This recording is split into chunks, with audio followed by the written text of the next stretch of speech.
Hello प्यारे विद्यार्थियों, साथियों, एक बार फिर आपका सरल शिक्षा पद में स्वागत है। और आज हम आपके लिए लेकर आए सामान्य हिंदी के कुछ प्रश्न जो बड़े महत्वपूर्ण हैं और जो है विभिन्न परीक्षाओं में पूछे जाते हैं, उसी से रिलेटेड है। और इनको देखते हैं, इनके आंसर भी आपको बताएंगे। चलिए शुरू करते हैं।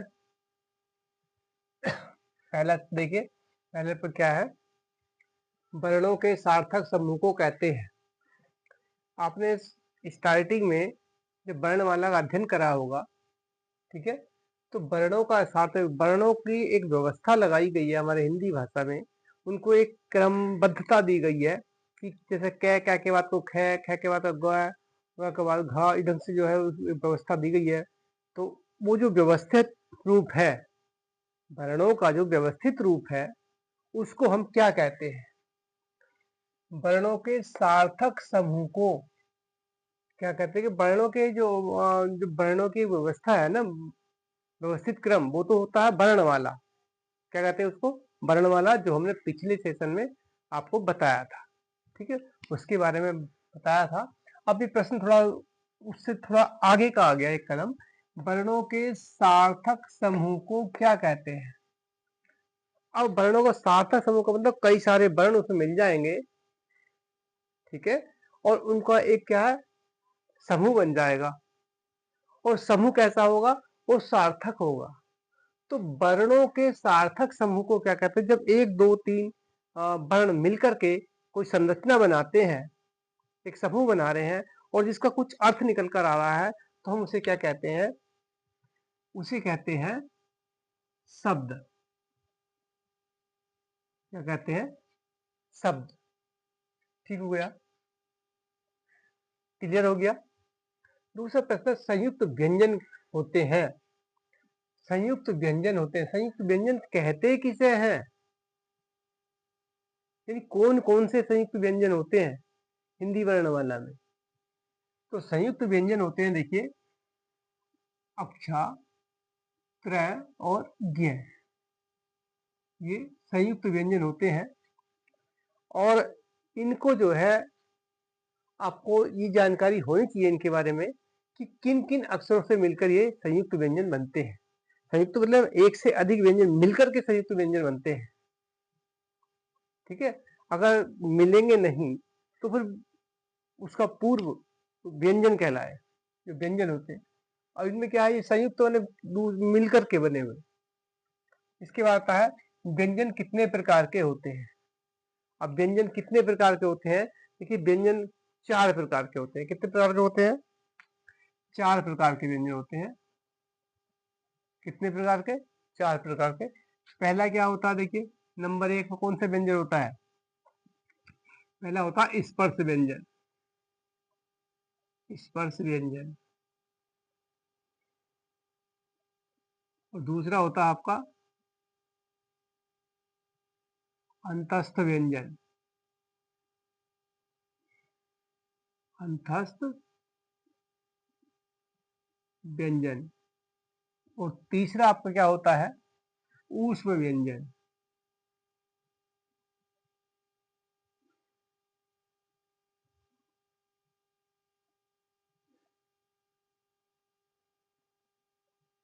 और आपका जो चौथा नंबर होता है, वो होता है संयुक्त व्यंजन, जो ऊपर हमारा ये लिखा हुआ।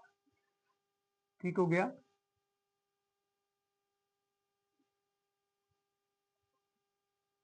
तो इसकी जानकारी आपको होनी चाहिए। ठीक हो गया? पहला स्पर्श व्यंजन, दूसरा अंतस्थ व्यंजन, तीसरा ऊष्म व्यंजन और चौथा संयुक्त व्यंजन। याद रहेगा। क्या है पहला? स्पर्श व्यंजन। दूसरा क्या है, देखिए, अंतस्थ व्यंजन। तीसरा क्या है? ऊष्म व्यंजन।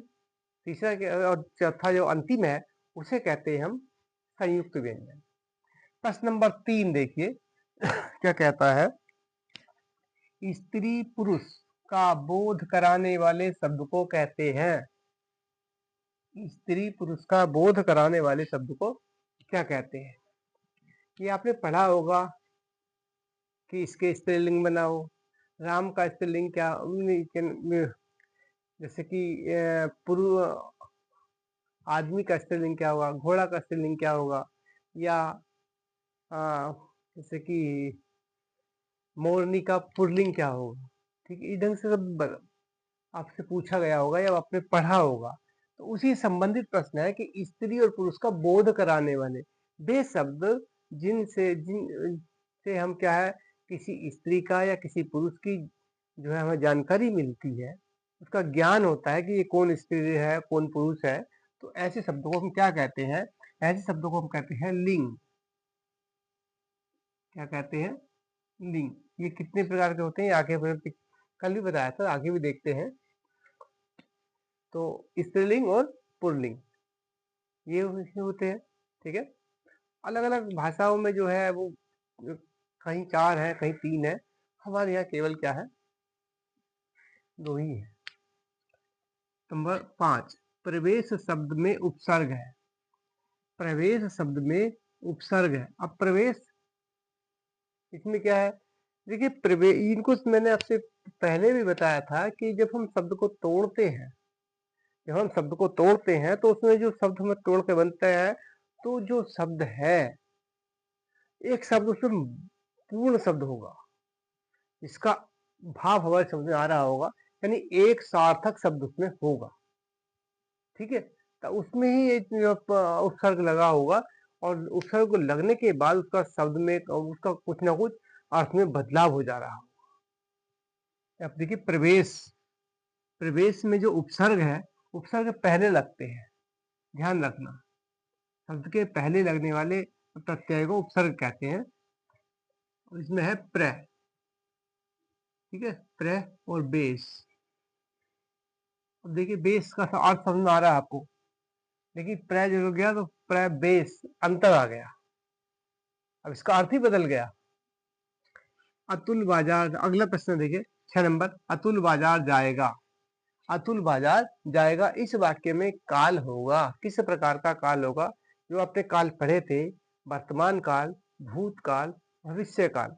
तो उन्हीं में से अतुल बाजार जाएगा कौन सा काल है, ये वाक्य किस काल का है, हमें ये बताना है। ठीक है, तो आपने पढ़ा होगा कि जब किसी वाक्य के अंत में गा, गी, गे आदि शब्द आते हैं, तो वो वाक्य हमारा भविष्य काल का होता है। इसलिए ये भी शब्द जो है, ये वाक्य जो हमारा किस काल का होगा, भविष्य काल का होगा। किस काल का होगा, भविष्य काल का।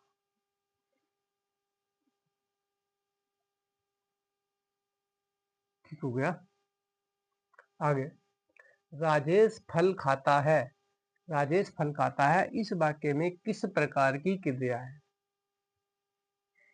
राजेश फल खाता है, इस वाक्य में किस प्रकार की क्रिया है। तो देखिए क्रिया शब्द होते क्या, सब क्रिया की जानकारी होनी चाहिए, क्रिया होते क्या है। ठीक है, तो क्रिया किसी वे शब्द जिनसे किसी कार्य का करना या होने का पता चलता है, आभास होता है, ज्ञान होता है, बोध होता है, उन्हें हम क्रिया कहते हैं।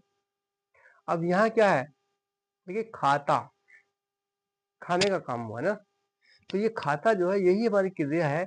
लेकिन वो कहते हैं कि उस वाक्य में किस प्रकार की क्रिया है, किस प्रकार में, उसका प्रकार बताना है। प्रकार आपने पढ़े होंगे, सकर्मक, अकर्मक, इस ढंग से कई प्रकार की क्रिया होती, अलग अलग स्थितियों में उसको जो विभिन्न लोगों ने उसको विभेद किया है।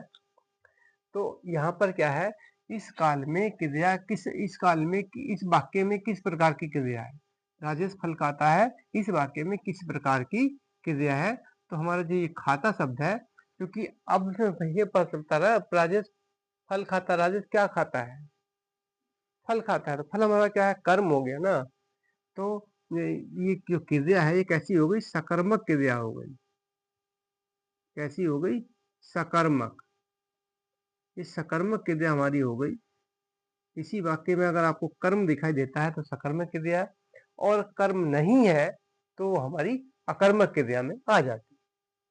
चलिए आगे बढ़ते, प्रश्न नंबर 8 है, हिमालय शब्द में कौन सी संधि है। हिमालय शब्द में कौन सी संधि है, इन दोनों शब्दों को हम तोड़ देते हैं। देखिए हिम, धन, आलय, दोनों शब्द अपने आप में अर्थ लिए हुए हैं, सार्थक शब्द है। ठीक है, तो माँ में आ की आवाज है और आ यहाँ पहले से ही है। ठीक हो गया। तो यहाँ पर क्या है, ये किस प्रकार की संधि है, सजातीय स्वर मिल रहे हैं। तो ये जो हमारी संधि है यहाँ पर, इसमें तो इसमें कौन सी संधि है, स्वर संधि। कौन सी है, दीर्घ संधि है। ठीक है, दीर्घ संधि है। और ये दीर्घ संधि किसमें आती है, स्वर संधि में आती है। स्वरों का मेल है। ठीक हो गया। आगे प्रश्न नंबर 9 में छोटी से छोटी ध्वनि जिसके टुकड़े नहीं किए जा सकते हैं उसे कहते हैं। छोटी से छोटी ध्वनि, भाषा की सबसे छोटी इकाई जो होती है ध्वनि, ठीक है, उसके जिसके टुकड़े नहीं किए जा सकते हैं उसे क्या कहते हैं, तो उस हम कहते हैं, क्या कहते हैं उसको, वर्ण कहते हैं। क्या कहते हैं, वर्ण कहते हैं। समझ में आ गया, क्या कहते हैं, वर्ण।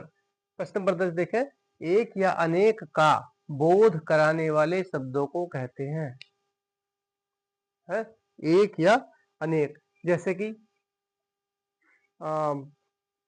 पुस्तक, एक शब्द ले ली पुस्तक, और उसको जब हम ज्यादा हो जाएंगी मात्रा में तो उन्हें क्या कहेंगे, पुस्तकें। क्या कहेंगे, पुस्तकें। इसी संबंधी प्रश्न है कि एक या अनेक का बोध कराने वाले शब्दों को क्या कहते हैं हम, वचन। क्या कहते हैं, वचन। ये आपने पढ़े होंगे वचन, एक वचन बहुवचन। ठीक है, इनसे हम पता चलता है एक वचन में बहुवचन है, एक वचन में एक ही गिनती है और एक से ज्यादा है तो बहुवचन में आ जाता है। अगर देखिए प्रश्न नंबर 11 है, एक संख्या का बोध कराने वाले शब्द को कहते हैं।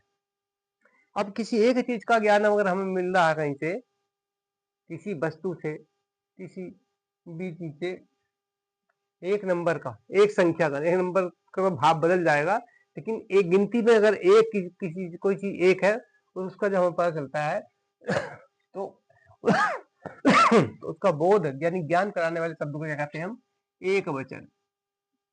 क्या कहते हैं, एक वचन। प्रश्न नंबर 12, किसी व्यक्ति वस्तु स्थान गुण भाव के नाम को क्या कहते हैं। किसी व्यक्ति वस्तु, किसी व्यक्ति वस्तु स्थान गुण या भाव के नाम को क्या कहते हैं, ये हमने पहले पढ़ा होगा कहीं।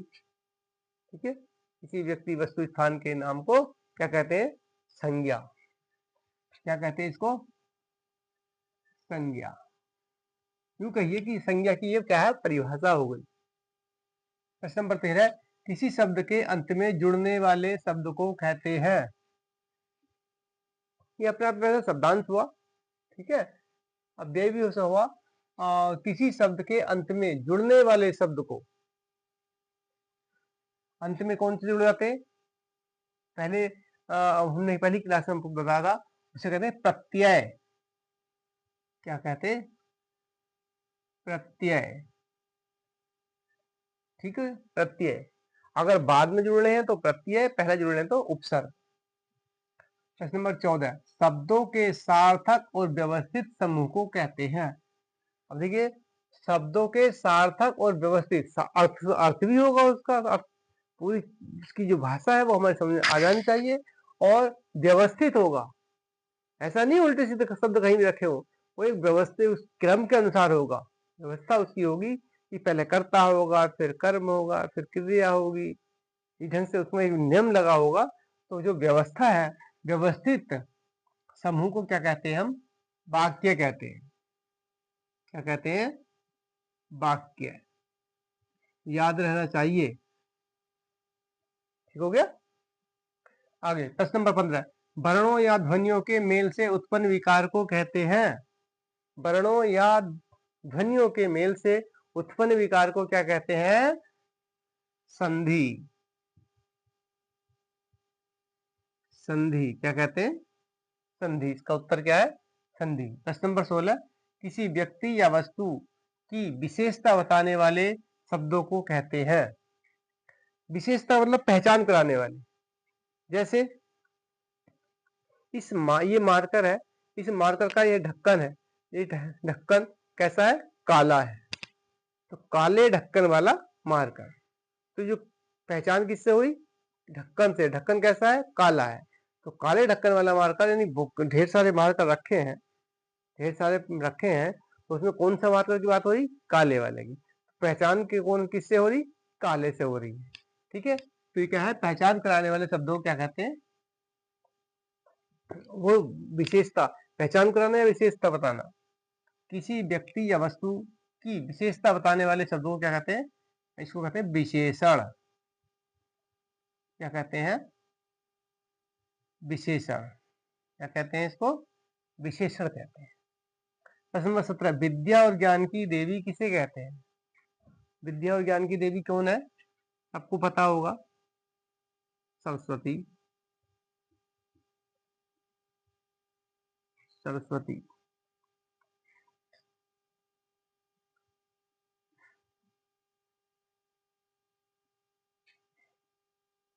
फिर प्रश्न नंबर 2 इसी से थोड़ा सा संबंधित है। बसंत पंचमी को किसकी पूजा होती है? बसंत पंचमी को किसकी पूजा होती है? सरस्वती। विद्या की देवी सरस्वती। ठीक हो गया। आगे देखिए प्रश्न नंबर 19,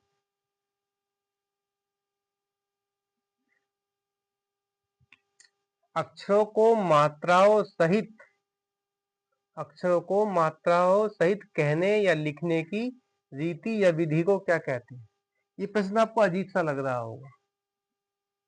अक्षरों को मात्राओं सहित, यानी अक्षर भी होंगे और उसमें मात्रा भी होंगी, दोनों मिले हुए होंगे, कि सहित कहने या लिखने की विधि या रीति को क्या कहते हैं? उसे कहते हैं वर्तनी।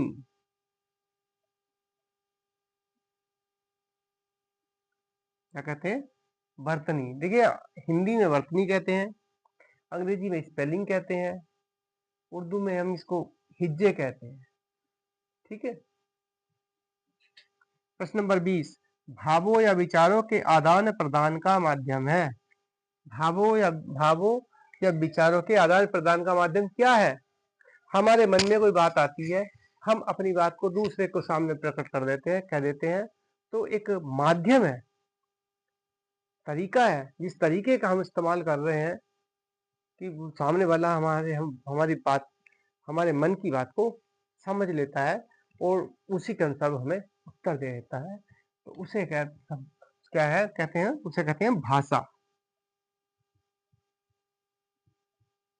क्या कहते हैं? भाषा। भाषा क्या है? अभिव्यक्ति का माध्यम है। हमारे मन के में अंदर, मन में कौन कौन से विचार आ रहे हैं, उनको हम भाषा के माध्यम से दूसरों तक पहुंचा देते हैं। अभिव्यक्ति का माध्यम भाषा होती है। और भाषा क्या है कि कई प्रकार की होती है। क्या? लिखित होती है, मौखिक होती है, सांकेतिक होती है। तो तीन इस तरह की भाषा है। तो हम अपने मन की बात को दूसरे तक पहुंचाने के लिए इस भाषा का प्रयोग करते हैं, उसे हम भाषा कहते हैं। ठीक है, इस तरह से ये 20 प्रश्न थे आज के लिए। आशा करते हैं कि आपकी समझ में आ गए होंगे। ठीक है, और कहीं त्रुटि रह जाए या समझ में नहीं आया हो, वीडियो को दोबारा देख लीजिए, स्पष्ट रूप से समझ में आ जाएगा। कोई कठिन नहीं है, एक जो है प्रश्न को जो है सरल कर दिया गया है, स्पष्ट कर दिया गया है।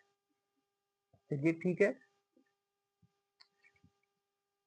अगर आपको अच्छा लगा हो तो वीडियो को लाइक कीजिए, शेयर कीजिए और बेल आइकन को दबाइए, ताकि आगे और अच्छी वीडियो आपको बनाने के लिए हमें जो है प्रेरणा मिलती रहे। चलिए फिर मिलते हैं। ठीक है।